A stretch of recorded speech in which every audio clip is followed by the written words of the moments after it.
I'm Rachel. And I'm Lauren. Welcome back to Capitol Conversations with Rachel and Lauren. This week we'll be talking about the State of the Union as well as the Texas and Illinois Senate primaries. After that, we'll answer all of your questions about our lives on the Hill.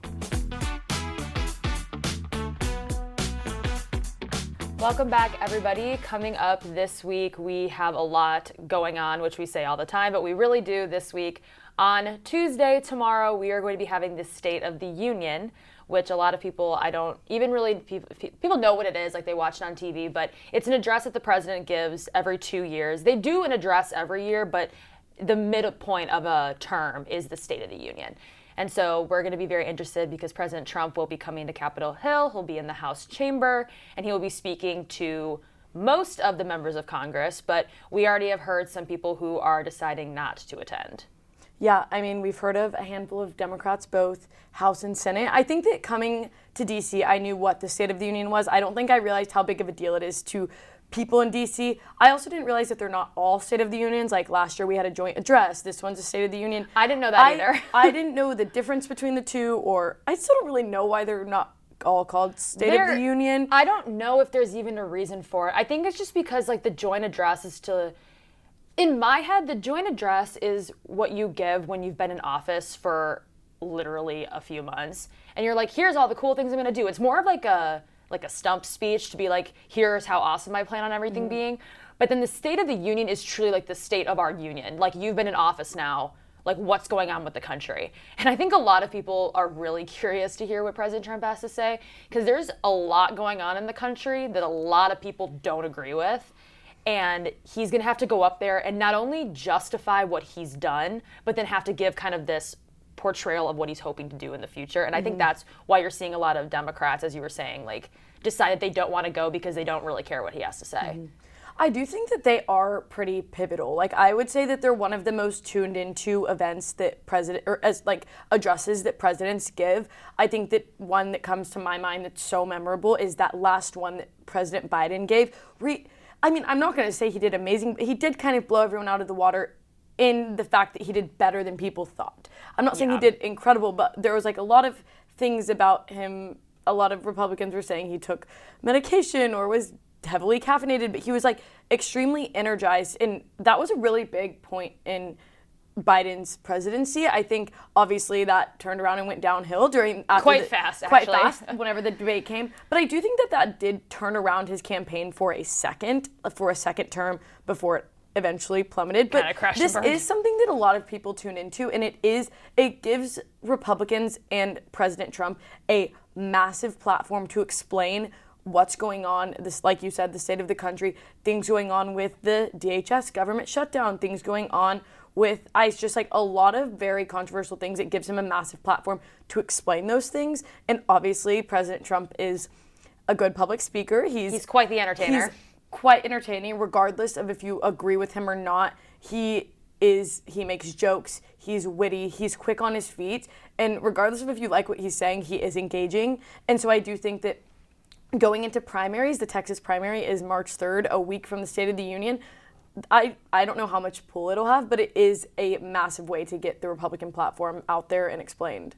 And I think also it gives Republicans a chance to kind of right the course, because right now they're getting a lot of pushback for their immigration policies, for some of their economy. You've seen people talk about, inflation is coming down and jobs are better, but people are still unable to afford groceries, and people are still saying that their energy bills are way too high. And so you're seeing Republicans kind of latch onto these like inflation and job numbers and just all these other little niche economic things as like, hey, President Trump is doing great things for the country. But everyday Americans are going to be tuning into this speech from their living room or from a restaurant, and they're going to be watching, and they're going to want to know, what is your plan? Because we elected you largely on immigration, but also on the economy. And right now, immigration and economy are the two things that the Trump administration is getting hit for the hardest right now.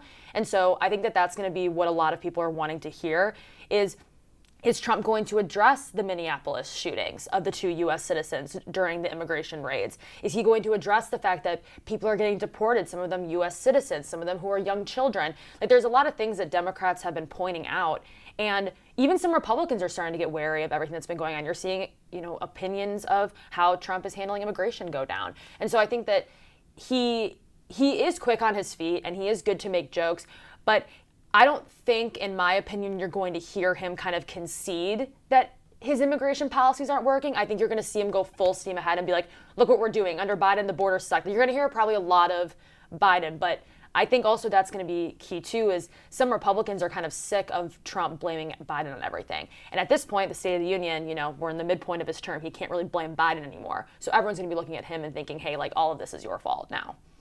I mean, I think same goes for the economy. The Trump administration or President Trump during the State of the Union can back up what his administration has done to bring down cost or make the economy better. But if Americans or average Americans watching it at home are not feeling like they're living better, are not feeling like things are more affordable, are not feeling like their grocery prices are gone down, those numbers don't really mean that much to them. Like, yes, you can tout these numbers all day long about how well the economy is booming or how much prices have gone down, but if the average person isn't feeling it, then what's going to make that State of the Union like kind of move that for you? Well, and also you don't want to sit there and listen to politicians like posturing at you. Like if they're just throwing these random phrases or facts at you, like again, if you're sitting at home and you're like, well, my energy bill's $1,000, like you said you were going to fix that. Like I think that it is really going to be key for Trump to give specific policies and be like, in the next months we're rolling out this. Like that's often a platform where they can announce these widespread things.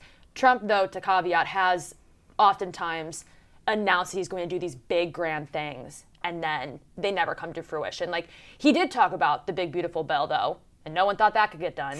So, I think it's not out of the realm of possibility that he could put forward some new plans on energy or new plans on the economy. But I think what you're mostly going to see is him just kind of talking about himself and kind of posturing and just, it'll be kind of like a stump speech for midterms to kind of energize the Republicans. What you're not going to see, though, is Democrats throwing a fit. Because that's what happened last year. I mean, that's a bit dramatic, but like last year, like the cane, Al Green with his the cane. signs. Wearing the different colors was a silent protest, but getting up and walking out of his speech, like all of that was very dramatic. And I think that on one hand, it did call attention to like how Democrats were feeling about Trump, but now Jeffries has kind of put out a warning, like, hey, we need to either be sitting there in silent defiance, he said, or don't go at all and engage in alternate programming. And that's what we're seeing with other Democrats. I'm excited personally to see the viral moments. I put out a piece on Nancy Pelosi's last State of the Union, and I kind of have looked a lot into a lot of her State of the Unions. In 2007, she broke a record by President Bush saying Madam Speaker for the first time because she was the first speaker. Or in, I think it was 2019 that she did the slow or like the claps in Trump's face, where she later said that it wasn't intentional, but like everyone. But all the photos and the videos, everyone's seen it. It's so good. good. And then fast forward a year later, she ripped his State of the Union address in half. A few years later, during the Biden presidency, you saw that viral clip of Marjorie Taylor Greene in all Trump gear, and it's like Biden looks at her and is like, and it's like the best meme ever. Yes, I feel like there's always one iconic meme from every State of the Union, which I'm excited about. Which I think is like, it sounds kind of lame that we're so like excited for this, that we're like, oh, I can't wait. But like, it is funny, and like I know a lot of people don't live on Twitter or X or whatever, but like I think it is fun for us. Sometimes it's hard to get excited about this job. And then you go watch the Biden and Marjorie Taylor Greene meme, and she's not here for the State of the Union because she resigned. And I'm like, she could be here though. Yeah. George Santos was in town last year. She could just show up, so that would be kind of fun. Yeah. So hopefully something entertaining happens. This is one of our longest days of the year. Like we get up to Capitol Hill like 8:30 because Tuesdays are our earliest mornings, and you don't leave the Capitol until 1:30 a.m. So we have to have something fun to get us something through the day. To look forward to. Because if not, then you're just sitting there and you're like, oh my goodness, when is this going to end? Yes. And I think that what also, not something that we will personally be paying attention to, but there is going to be that counter rally that some progressives are holding on the National Mall. Who's to say how much attention it's going to get, but it is being backed by some big progressive organizations and grassroots groups. So you could see quite a lot of people deciding to go and do that rally. And who's to say, are they going to have people speaking and they're going to have Trump's speech going? Are they all going to watch it and mock it? Who's to say? I don't think people really know what the program's going to look like, but that's one of those alternate programming things that Jeffries is kind of rooting for, because I think right now, and we've talked about this a lot, Republicans are kind of setting up a lot of bowling pins for Democrats just easily knocked down. And I think what we've seen is that Democrats are projected to flip the House, But like one false step and they could totally lose that opportunity. And Democrats have not been the best at messaging in quite some years. Like Republicans are literally handing them the keys and they just need to hold them and not move. So I think that that's also why Jeffries is like, nobody move, nobody do anything, because we just need to sit back and let Trump and Republicans do what they're going to do. If they need to make a fool of themselves, make a fool of themselves. If they say something wrong, do that. If they say something right and they're honoring like a member of the military, like last year, like everyone stands up. Like it is sometimes a moment of solidarity. Like you will see some bipartisan moments, a lot of claps from both sides. Don't know how many you're going to see this time around, but there were some last year. Yeah. And so I think that's kind of a positive. The State of the Union can also bring people together. Yeah, definitely. Well, I mean, I think that the first time that we'll see a lot of this messaging play out is in the primary elections, which a week from tomorrow is the Texas primary. I had there this weekend on Thursday to cover the Texas Senate primary, which I think both of us have found fascinating. I know that you've been covering Illinois a little bit more and I've been covering Texas because it is fun to cover your home state. But last week, a big part of the news was the whole Stephen Colbert, CBS, James Talarico thing. Okay, so I don't even know what that is. Yes. And I feel like a lot of people maybe who aren't on social media don't even know what that is either. Can you explain it a little bit? Because I just am so confused. So Stephen Colbert is a late night host, and he was going to interview James Talarico on the air, where the FCC pretty much told CBS that they can't air this interview because of the equal time rule, which requires them to use like Republican candidates and Democratic candidates so they don't get unfair airtime, and it works to advantage them in their campaign.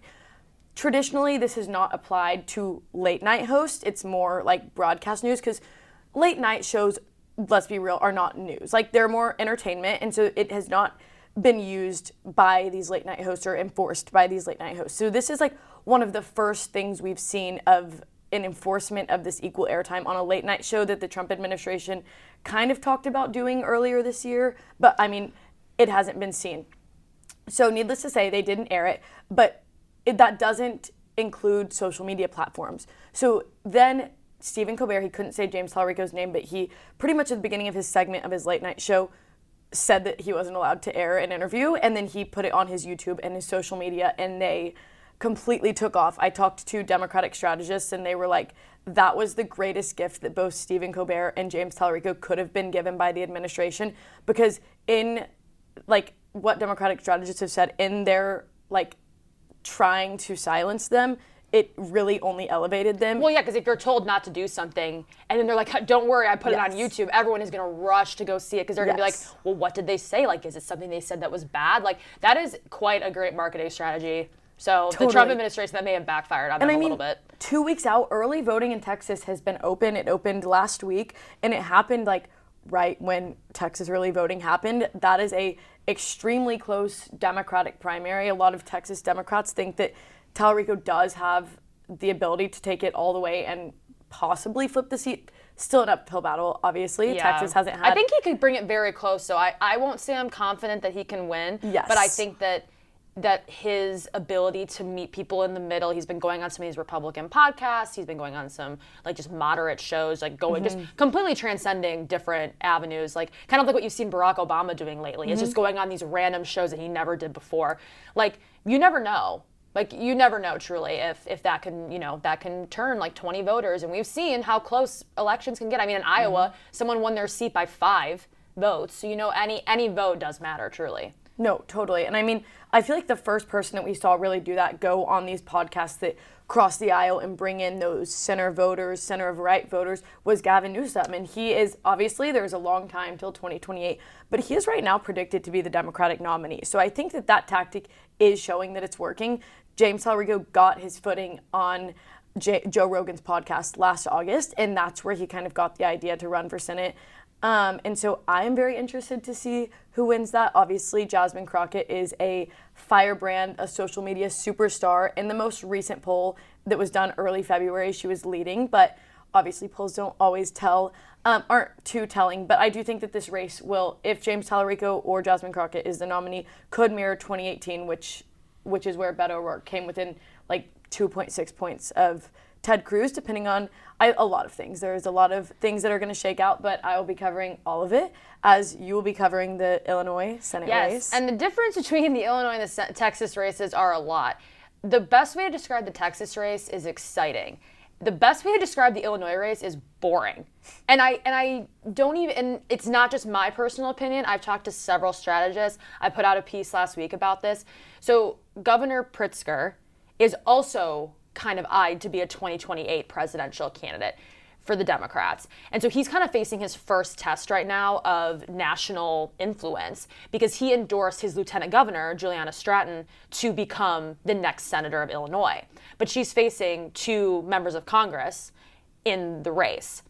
And so the crux of this race is that I talked to a strategist who is kind of more based in like rural Illinois that still has quite a lot of Democratic voters. But he made a good point where he was like, I don't think a single Democratic voter outside of the Chicagoland area could tell you the difference between these candidates. They all are running on pretty, I wouldn't say that they're all running on progressive ideas, but they've all been very critical of ICE. They've all been very critical of the administration. They've all been super focused on immigration. That's been kind of like a real focal point of this. And you would think that because immigration has become such a national sticking point with everything that's been going on, you would think that the Illinois race would get the same amount of national attention and coverage as like Michigan, where there's a competitive Democratic primary. Minnesota, same thing. Even Iowa, even deep red Iowa is getting buzz about their Democratic primary. No one seems to really care about Illinois. Like, you haven't seen Durbin weigh in, which that wasn't a bit of, I don't think that was a bit of a shock, but like the Senate Democrats campaign arm, which also typically does not endorse in primaries, just most campaign arms don't. But like, you're seeing Senate Democrats really weigh in like Michigan and Minnesota. And a couple have in Illinois. It's hard to explain. I don't know if the Illinois candidates would agree with me that their race is boring, but I think it's boring in the sense of there's so much money in this race, and it's all coming from one candidate, Raja, who is he is a powerhouse when it comes to fundraising, and he's had the time to do this. He's had the time to build up this chest. A long time. And so he was expected to be a front runner right out of the gate. And that's why a lot of strategists think that Pritzker is like, he's throwing his money behind Stratton because he has to, because it's his lieutenant governor. She's also a black woman, and so a lot of strategists think that if he is backing her, that's going to win him potential brownie points with African-American voters if he tries to become president. So there's a lot of different things that I think Pritzker is doing strategically, but Pritzker is loaded. If he wanted, if he is like the heir to a hotel empire. If he wanted to throw everything at Stratton, he could do it. It could be more than the $5 million he's put behind her. But I think he's realistic. I think that he knows that, Raja's got the upper hand here. Robin Kelly is also running, and she's tagging far below them, but she's still racking up endorsements, and she's still putting up a good fight. So it's not that it's in the sense that like the campaign fights are boring. It's just more of the fact that like it kind of just, once Raja came out of the gate with all this money, everybody was kind of like, oh, so like it's going to be you. And I think that that's different compared to like Texas, where it's literally neck and neck. Or in Michigan, there's a 3-way primary, and it's the establishment versus progressives, but then also you're seeing some establishments endorse the progressives. So there's a lot going on there, but I think I'm going to be curious to see who does come out on top of that and how it impacts the governor. Because I think most people don't really care about Illinois in the sense that it's like a blue state. But the fact that Pritzker is a potential nominee for the Democratic Party, the way that this Senate race shakes out will kind of impact, his ability to get potentially his own state's support, but then other states as well. Hey, maybe him saving his money during this elections is him saving up for 2028. Which he's going to need it, because as we said, if Gavin Newsom is also running, AOC, there's been some rumors. She's been kind of tampering down rumors that she's running for president, but like she has a large war chest. It's insane how much money she has for a House member for re-election. So like, you're going to need it. You're going to need money. 28 is going to be an expensive year. Yeah. Well, we'll be following it all closely. Up next, we'll answer your questions about our lives on the Hill. Welcome to our Q&A section, our favorite part, and we have a question from Ellie, and she says, what's the week like when you're covering a campaign? Well, why don't you take this one, because you're literally going this weekend. I feel like it's pretty busy, and a lot of it is in flux, because especially whenever you're going leading up to Election Day like I am, I'm going the weekend before, these candidates are running all over. Obviously, there's not much that they can do because early voting at that point has been open for weeks, days, and so a lot of the electorate has voted, but a lot of the electorate still votes on Election Day. And so it's kind of trying to figure out where you can get interviews in with these candidates that are running, stories that can happen beforehand, and then obviously election day stories, and then ripple effect stories on the days after. I think I'm going to try to go to a couple rallies on election day, and then all of the days leading up, interviewing voters, interviewing people running in these primaries, and kind of traveling from city to city. I'm going from Houston to San Antonio to Austin for like different interviews, and so it's just busy and a lot of things in flux, a lot of traveling, especially in Texas because it's so big. That's what I think I've struggled the most with planning, is that everything is a 3-4 hour drive. But yeah, just a lot of talking to people on the ground, voters, candidates, people who typically wouldn't be in Washington. It's definitely a fun chance for us as reporters because, especially with the job we have, we talk to the same people every day. Like, it's the strategists on the phones, because usually the strategists don't live here, and it's our members or our aides or our staffers. But going on the ground is so fun because you do get to talk to normal, everyday people who don't understand what Capitol Hill is. And it's very refreshing, and you're able to get kind of a sense of what these voters actually care about. And I think that that's something that, like, we sometimes forget when we're up here. Everything is so, like, DC swamp, quote unquote. Like, you get out of the swamp and then you're talking to regular people. Like, when I went to Ohio and I went to New Jersey, it was so fun to go talk to those voters. And not only do you get to hear what people say and their ideas about things, but you also kind of learn both how educated and sometimes uneducated the public is. Because you can have a conversation with someone and they could just have a totally backwards idea of what something actually is. And you as a journalist can be like, well, actually, like, this is the information that we have. Like, what do you think about that? And I've told that to some people because they've asked. They've been like, well, I've heard that it's this. Like, is that true? And I'll say, well, actually, like, according to this and that, like, it's actually this. Like, you know, what do you think about that? And they're like, oh, that's really interesting. I never heard that. Like, that definitely changes my point of view on, like, XYZ. Or sometimes you can get an intellectual conversation with somebody for, like, an hour, and it's, like, so fun. And so I think it's a fun thing to do, to be able to go and just talk to people, because, you know, that can make the job more fun again. I feel like it also brings us back down to earth. A lot of times we get wrapped up in the whole DC and the Beltway, Washington bubble, and it's easy to forget the people that we do this for. And like we've talked about all the time, we do this for people like our viewers here that don't live in Washington, and people who don't necessarily are not as politically savvy as the people who look at it every day. Because let's be real, if this isn't your job, you don't have time to keep up with it as deeply as, and nor would we expect you most to. people would like to. And so it is very, like, brings us back down to earth to be able to talk to, like, not real Americans. People in DC are real Americans. But you guys are real, don't worry. People, like, Americans feeling the effects of everything going on and, like, how they're feeling about that. It is, and it's just refreshing to have such, like, great conversations with people who are keyed in and who maybe don't know exactly when a certain bill is hitting the floor. But the public is so much more educated than I think either party gives them credit for. I think that can sometimes be a folly of both of the parties, as they try to bring themselves down to earth to speak to the people, but it comes off condescending. Then they're like, well, we don't want to treat the people as stupid, so let's go above. And they sound elitist. And it's like trying to find that balance. And that's, I think, where the media is really helpful, because they can talk to us and see us as like, hey, person to person, what are you thinking? And then that can kind of go out, and that's how voters can get their voices heard for their members sometimes. And, you know, it's a privilege to do it. And it's always a fun time that I'm excited for. So can't wait till I'm on the trail. Me too. But that's a wrap. Thanks for watching Capitol Conversations with Rachel and Lauren. And as always, make sure to like and subscribe, to follow us on all of our platforms. Y'all know the drill. And read at washingtonexaminer.com.